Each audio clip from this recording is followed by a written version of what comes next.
All right, guys, we're gonna go ahead and just jump right into today's video because we have a lot to talk about.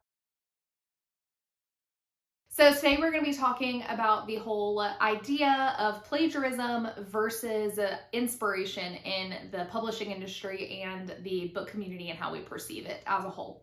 So this is a very complicated subject. There actually isn't an answer. I'm not going to have an answer for you today by the end of this video. If that's what you're looking for, I think that this is a really hard concept. There's a lot of really blurred lines. And so we're just going to kind of talk about it. We're going to present all of the evidence and we're just going to kind of go from there. So to start off, the definition of plagiarism. Plagiarism is the practice of taking someone else's work or ideas and passing them off as your own. Now, I think that when you immediately think of plagiarism, I personally think of like when you're in school and you're writing a paper and they have to make sure you didn't plagiarize the paper, like stealing word for word what someone has written before and passing it off as your own work. And so when I first heard the little rumors that Lauren Roberts had plagiarized Victoria Aveyard's The Red Queen, I was kind of like, no, there's no way that happened because she didn't steal it word from word. But upon further research, plagiarism is obviously more word for word situation, it's inspiration, ideas, all of that kind of stuff. So that is the main topic, that and some Sarah J. Maas controversy we are going to talk about later in the video. And so I kind of wanted to talk about other forms of media real quick before we get to the whole book situation, because this is not just a book specific area, and I think it gives a lot of good context to the conversations that are happening right now. So to start off with, you have people saying that Paul Atreides walked so that Anakin Skywalker could run, but these comparisons were more so like, oh, that's where we got Anakin from. It wasn't like, oh my gosh, like George Lucas plagiarized Dune. You know what I mean? So I think that another caveat to this is that the fan base's perception of the inspiration has a lot to do with how it is perceived. Have Bananarama coming out with the hit Cruel Summer and Taylor Swift coming out with A Cruel Summer. Now, this one with music is a little bit more difficult to nail down because obviously within the music industry, if you take similar tunes or words or anything like that, you have to essentially get permission from the people who hold the rights to that music. So obviously Taylor Swift did not plagiarize Bananarama by doing Cruel Summer. That would not have been legally allowed to happen. But she did take a lot of inspiration from it. Obviously, the name is exactly the same. The Bananarama song is talking about a summer without, you know, the person that you love. Essentially, Cruel Summer is more of a doomed before you start kind of a situation. And the inspiration from that obviously led her to writing one of the best bridges known to man. So, I mean, it works out. And then also comparatively, you have House of the Dragon taking inspiration from Shrek.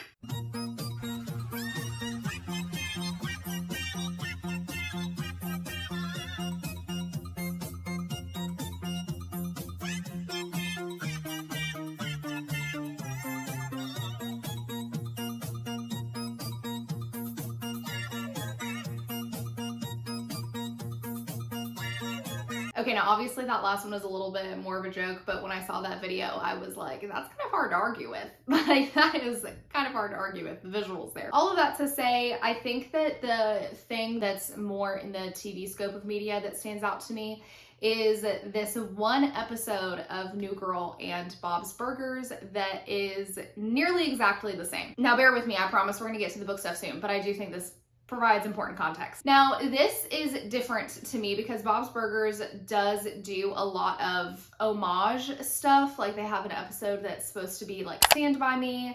They have one where they are redoing Game of Thrones. They also have like a My Neighbor Totoro scene. This felt different though because, and I'm gonna kind of put it side by side so that you can kind of understand. So in the episode of New Girl, the title is Thanksgiving 3. This is a Thanksgiving episode where Nick decides that they are all going to go camping for Thanksgiving. And then in the Bob's Burgers episode, the episode is called A River Runs Through Bob, They go on a camping trip because Tina missed her what is it called? Girl Scout? It's not Girl Scout. It's their version of the Girl Scouts. She misses her trip, her camping trip, and so they have to do it as a family so that Tina can still get her badge. Bob and neither of these sets of people ever go camping, and they talk about it a lot. The Linda in Bob's Burgers is a lot of the time talking about how they don't camp, they have no idea what they're doing, and similar in New Girl, they make similar statements. Now, Nick was in charge of the packing, and he did not pack any food, no drinks, no nothing. He was like, we're in the wilderness, we can forage the same thing. Bob says the exact same thing in Bob's Burgers. So in that episode, Linda and the kids actually go to a different family's campground and get food from them, whereas in New Girl, they go to the store and pretend that they foraged it in the forest. Then you have the fact that Jess and Bob both eat bad trout and get sick. So they both eat a bad piece of fish and they get sick. And then Jess and Nick get stuck in a hole that was like a bear trap or something, and so all the other characters have to save them out of that. And then Bob and Linda get swept away in a river and the kids have to go rescue them. Now, every single time I see those episodes, because I am a kind of person, I rewatch shows a lot, and so every time I rewatch those episodes, I'm like, there is no way that one of these writers did not copy the other. Like, there are way too many similarities for this to be this way. But when I was doing research for this video, I actually looked up the dates that these episodes were released. A River Runs Through Bob was premiered on September 29th, 2013, and Thanksgiving 3 was released on November 26th, 2013.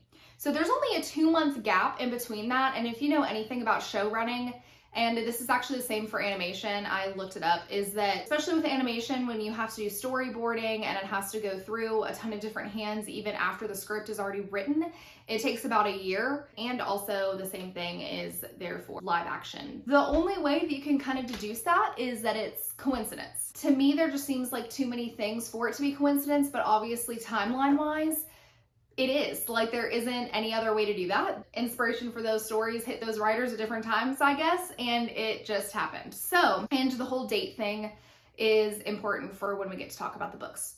So moving on into the whole idea of inspiration versus plagiarism and my personal thoughts on it. My personal thought is that there is no such thing as a new idea. Like, especially in fantasy, it's so hard. And I've also realized that I have seen this accusation a lot more in the young adult space than the adult space, but there is really no such thing as a new idea, especially when it comes to fantasy books. Like, we can't all be George R.R. Martin making Game of Thrones. Like, ideas that are so completely original, it is so, I'm not gonna say it's impossible, but it is so difficult to do that, especially in a genre that relies heavily on tropes. So when your genre relies heavily on, there's only one bed, who did this to you, he's evil, but he's not really evil, but everyone thinks that he is, he's just misunderstood, like all of those things, it is so hard to come up with an original idea when everyone is doing the same thing, essentially.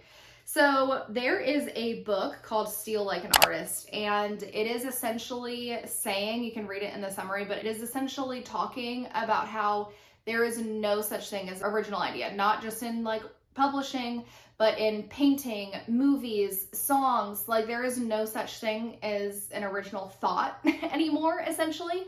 And instead of using the process of write what you know, write what you like.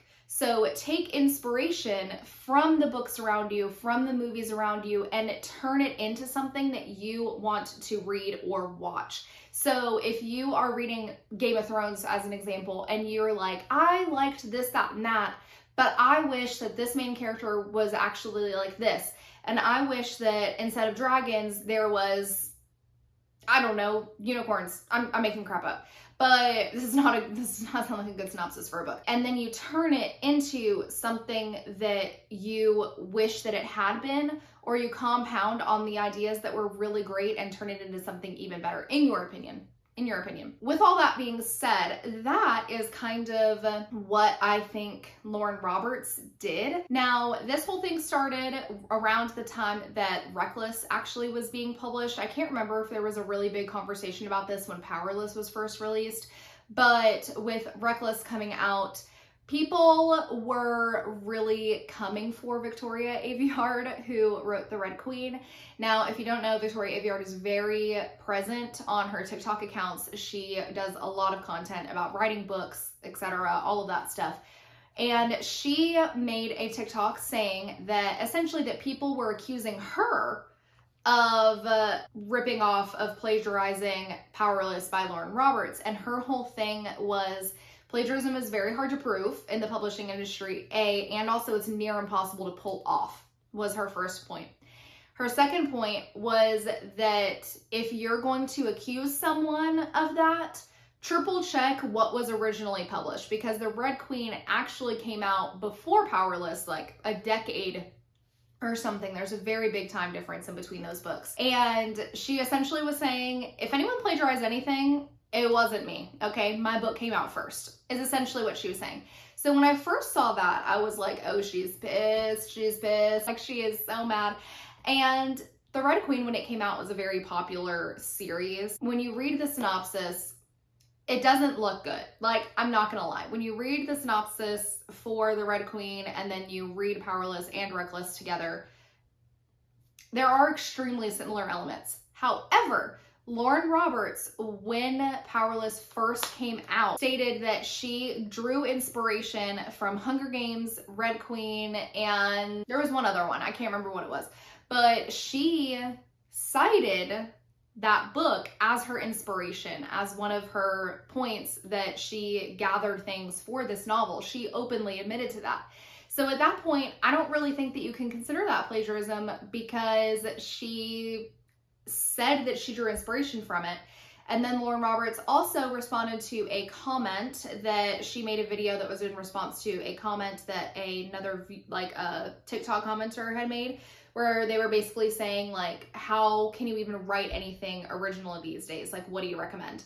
And her response was actually very gracious. And she was also saying that her book series that she had just written took a ton of inspiration from Lord of the Rings, and that it is nearly impossible to have an original thought. And that as long as you cite those books, like in interviews or when you're asked about it, like as long as you're saying, hey, I got inspiration from this, then it's not really a bad thing to do, essentially is what she was saying. So she kind of was letting Lauren Roberts off the hook a little bit. The thing that I mainly saw, which back to the fan perception that I was talking about with Star Wars and Dune, is that the fans seem like there are so many TikTok videos out right now about how Lauren Roberts stole from Victoria Aveyard. And so readers are real broke up about this. And when I was doing my research, I saw a lot of people who were like, oh, you think this is bad with Powerless and The Red Queen? You should know that Sarah J. Maas stole ACOTAR from a different author. And I was like, hold on. Hold on, wait. Because I don't think you can see it in the shot right now, but I'm a big Sarah J. Maas girly. I am unashamed of it. I love her. And so I was like, hold on, I haven't heard this one before. Like, I have not heard this. And y'all, it doesn't look good. It really, I just realized I've been holding this pen this entire time. It doesn't look good. It really doesn't. So I found all of these Reddit forums and conversations online about all the similarities between ACOTAR and a book series called the Black Jewel series by Anne Bishop. Now, Anne Bishop released the first book in this series, Daughter of the Blood, I believe it's called, in 1998. So there is no question about which one came out first. And I actually had never heard about this series, but apparently it is a very wildly loved book trilogy. And then I think she also did some spin-off situations with that, okay? Now, going into this conversation, I have not read this other series. I haven't. So I'm going based off solely the information that other people who have read this series have given to me based on Reddit forums that I'm going to link in the description below. So let's get started. I have them written down here because there's a lot. Okay, so starting at the beginning, this might be a little bit of a spoilery situation for you if you have not read ACOTAR. There's no way to hide it because some of these talking points directly say the similarities and they are spoilers. So just be aware of that before you go. These are all things that are in this book that are also in ACOTAR or that are very, very obviously, I hate to say, taken, okay? There isn't another way to say it and I don't know how to feel about this, okay? I just don't. So first being, there is a character called Perithian. It is spelled exactly the same. There are High Lords. There is an evil queen who has taken over the kingdom and she enslaves the powerful males and turns them into her slaves. There is a group, this is a really bad one. There's a group of bat-winged males called the Irians that live in mountain camps. And they are a warrior race who brutalizes their females to prevent them from learning how to fight. And also they have a rite passage called the Blood Run instead of the Blood Rite, okay?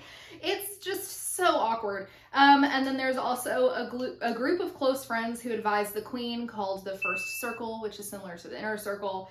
There is a court known as the Dark Court where the main love interest is from.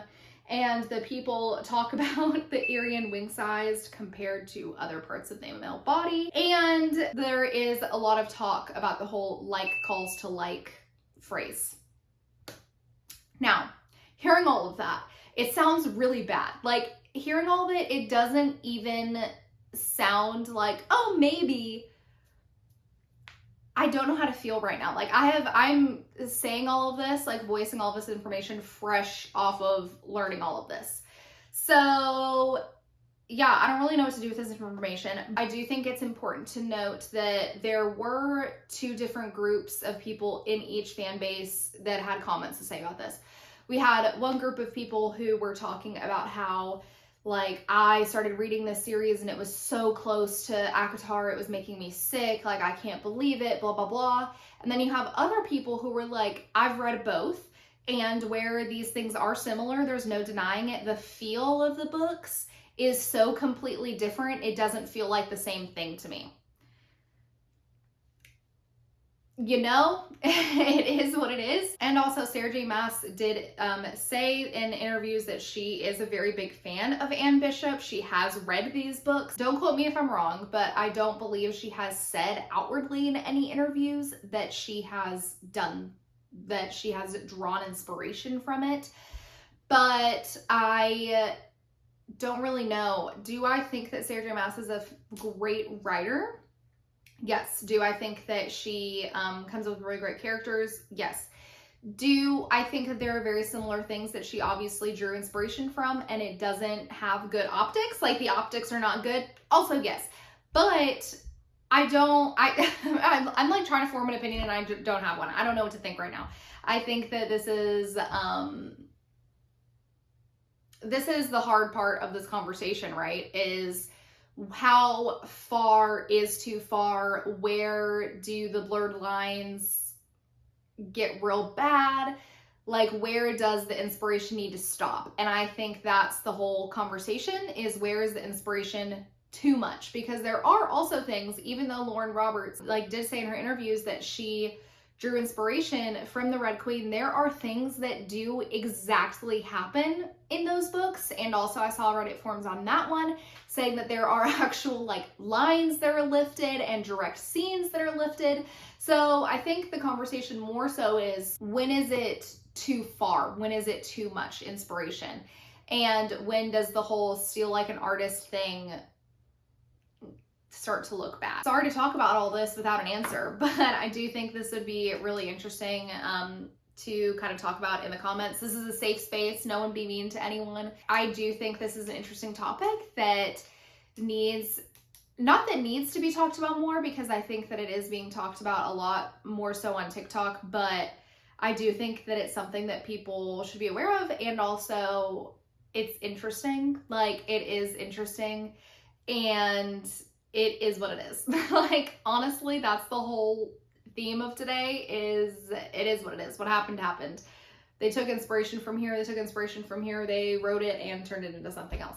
So I don't really know how to close out this video. I did all this and I don't know how to end this video, because I think that it's just one of those things where there's no right answer. There's no good answer for this. I do think that this is a really interesting topic though, which is why I wanted to do this video. And I did have a lot of fun researching for it. So at least there's that. So let's just nicely discuss in the comments, I guess, how we feel about these things and where we think the line, where is it too much, essentially. So I will see you guys later this week in a new video, and I will talk to you guys later.